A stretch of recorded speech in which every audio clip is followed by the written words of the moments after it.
Hello, আসসালামু আলাইকুম। কাছে এবং দূরে যে যেখান থেকে মোবাইলে, ট্যাবে, ল্যাপটপে কিংবা কম্পিউটারে আরকেল আইসিটি স্টুডিও এই চ্যানেলটি দেখছেন তাদের সকলকে ধন্যবাদ জানিয়ে ও সুস্বাস্থ্য কামনা করে শুরু করছি আজকের এই ভিডিও টিউটোরিয়াল। আজকের এই টিউটোরিয়ালটিতে যে বিষয়টি উপস্থাপন করব সেটি হলো বাংলা কিংবা ইংরেজি লিখতে, অর্থাৎ আমরা টাইপিং যখন করব তো টাইপিং করার জন্য যে শর্টকাট কিগুলি আমাদের মনে রাখা অতীব প্রয়োজন সেগুলি আমি এখানে তুলে ধরেছি এবং এটি কিভাবে কাজ করে চলুন দেখে আসি। তো প্রথমে আমরা যে কাজটি করব, ধরুন আমি এই যে একটি পেজ ওপেন করে নিলাম। এখন সর্বপ্রথম হলো কন্ট্রোল এ। দেখুন কন্ট্রোল এ করলে এটি হলো select all, then control A select all. এখন কন্ট্রোল বি, এটি বোল্ড আকার ধারণ করলো, এখানে দিলে বোল্ড আকার ধারণ করবে। আবার কন্ট্রোল বি, কন্ট্রোল সি, এটি করার পর আমরা যে কোনো জায়গায় কার্সর রেখে, তো কন্ট্রোল সি শব্দের অর্থ হলো কপি করা। তো কপি হয়েছে কিনা সেটা কিন্তু আমরা এখন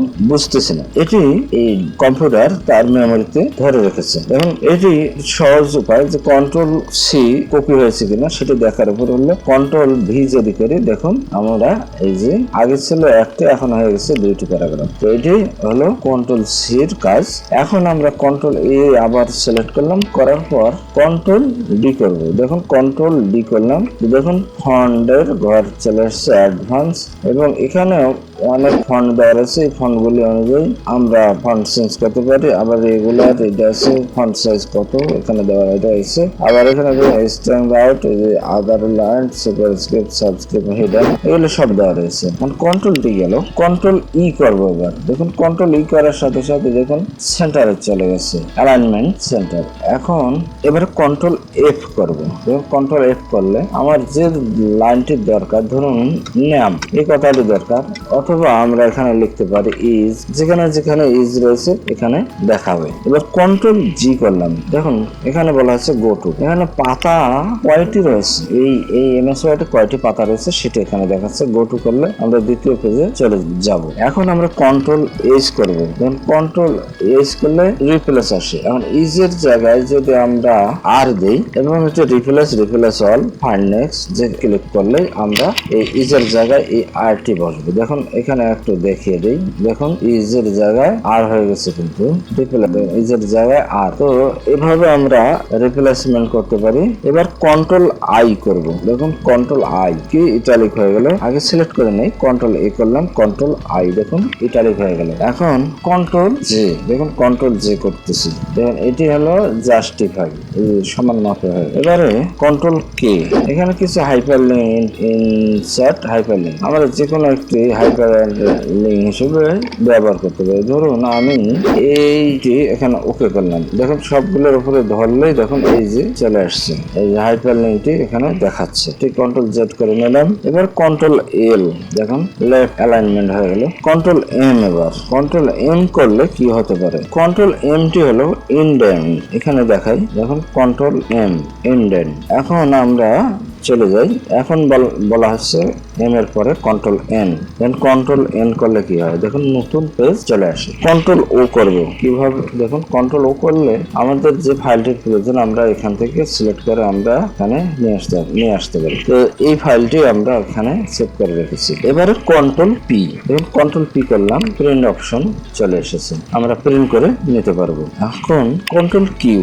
এটির অর্থ হলো প্যারাগ্রাফ ফরম্যাটিং। কন্ট্রোল কিউ এর পর কন্ট্রোল আর, দেখুন কন্ট্রোল আর করলে কি হয়, দেখুন কন্ট্রোল আর করলে অ্যালাইনমেন্ট রাইট চলে আসে। তারপর কন্ট্রোল এস, এটি কিভাবে করা যায়, দেখুন কন্ট্রোল এস করার সাথে সাথে দেখুন আমরা ফাইলটির যে নামে সেভ করেছি সেই নামে এইখানে দ্রুত গতিতে সেটি দেখাবে। দেখুন এই যে কন্ট্রোল এস, এটি যে নামে সেভ করেছি এই যে এই নামে এটি চলে আসলো।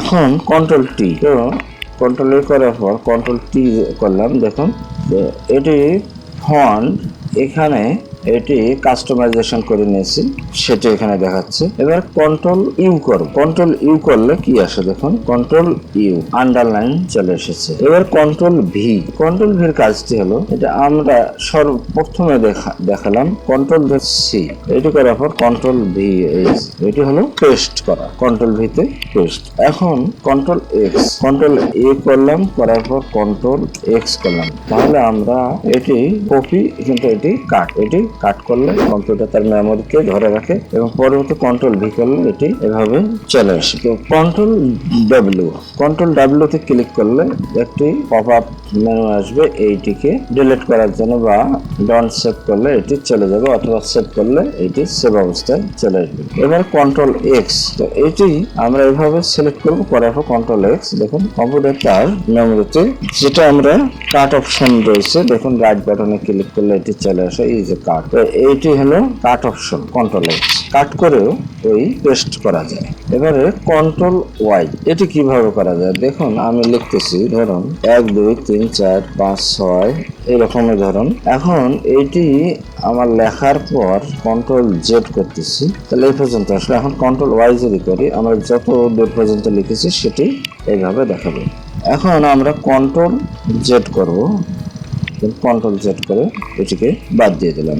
আর আরো কিছু কিবোর্ডের শর্টকাট রয়েছে, সেটি হলো প্লাস ইকুয়াল। ঠিক করলে কি হবে এখান থেকে দেখাচ্ছি। ধরুন এখানে আমি এটি কার্সারটি রাখলাম, অল্টার প্লাস, কিবোর্ড থেকে অল্টার প্লাস করলাম, দেখুন ইকুয়েশন চলে আসলো। আমরা এই ইকুয়েশন গুলি যে কোনো, ধরুন এখানে 1 দিলাম, তারপর এখানে ভাগ 1 দিলাম, 12 দিলাম, এবারে ইকুয়াল, এটা হলো সাবস্ক্রিপ্ট। এটা কিভাবে 1 2 3 4 এরকম এই দুটি শব্দকে সাবস্ক্রিপ্ট করব। তো এটি কন্ট্রোল প্লাস ইকুয়াল চাপ দিলে এটি কিভাবে হয় দেখুন, কন্ট্রোল, এই যে এটা হলো সাবস্ক্রিপ্ট, এখানেও কিন্তু সিলেক্ট হয়েছে। এখন সুপার স্ক্রিপ্ট করতে গেলে কন্ট্রোল শিফট ওই প্লাস, দেখুন উপরে চলে গেল। এখন আমরা স্বাভাবিক অবস্থায় নিয়ে আসলাম, তারপর কন্ট্রোল শিফট প্লাস, আর কন্ট্রোল আমাদের থার্ড ব্র্যাকেট, যেটা রাইট থার্ড ব্র্যাকেট, সেটি দিলে আমাদের গ্রো সাইজ, এটি অক্ষরগুলো বাড়ে। তো ধরুন এই যে এইটিকেই আমি সিলেক্ট করলাম, করার পর কন্ট্রোল সেই থার্ড ব্র্যাকেট দেখুন বাড়তেছে। এখন এটিকে ছোট করার জন্য আমরা কন্ট্রোল লেফট থার্ড ব্র্যাকেট ব্যবহার করব, দেখুন এটি ছোট আসতেছে। কন্ট্রোল প্লাস এটি শ্রিঙ্ক সাইজ গেল, তারপর এটি ওই একই। এবং এখন কন্ট্রোল এন্টার, আমরা যদি এটি চাপ দিই, ধরুন এখান থেকে এটি কন্ট্রোল এন্টার, দেখুন দ্বিতীয় পেজে চলে গেল।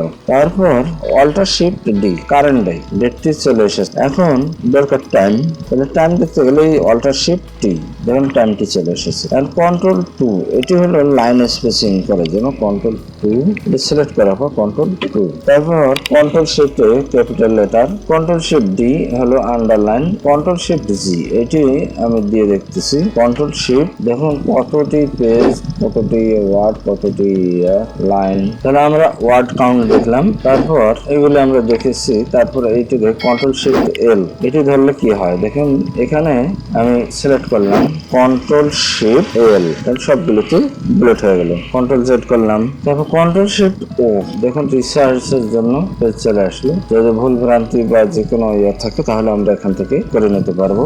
তারপর control shift W, separately underline, দেখুন প্রত্যেকটি সেপারেটলি আন্ডারলাইন হয়। এখন উইন্ডোজ প্লাস আর, এটি আমরা উইন্ডোজ 7 এ এটি করলে আমাদের রান চলে আসবে বা আমরা বন্ধ করার জন্য অপশন পাবো। এরপরেও আরো অনেক কি রয়েছে, তার মধ্যে একটি ট্যাব, যেমন এই ট্যাবটিকে যদি আমরা চাপ দিই তাহলে চলে যাবে এই পাশে। আবার ব্যাক স্পেস যদি দিই, দেখুন এখানে কার্সর দিয়ে ব্যাক স্পেস যদি দিই, দেখুন কেটে যাবে।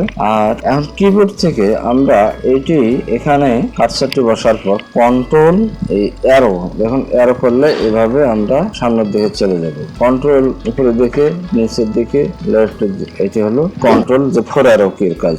এবারে আমরা চলে যাই, দেখুন কিবোর্ড থেকে পেজ ডাউন পেজ আপ রয়েছে, এটি আমরা দিতে পারবো। তারপর হোম, দেখুন হোম করতেছি। তো এরকম জানা অজানা আরো শর্টকাট কি রয়েছে, যতটুকু আমি জেনেছি আপনাদেরকে জানিয়ে দেওয়ার চেষ্টা করলাম। যদি টিউটোরিয়ালটি ভালো লাগে তাহলে লাইক, কমেন্ট এবং শেয়ার করবেন, আর সাবস্ক্রাইব করতে ভুলবেন না।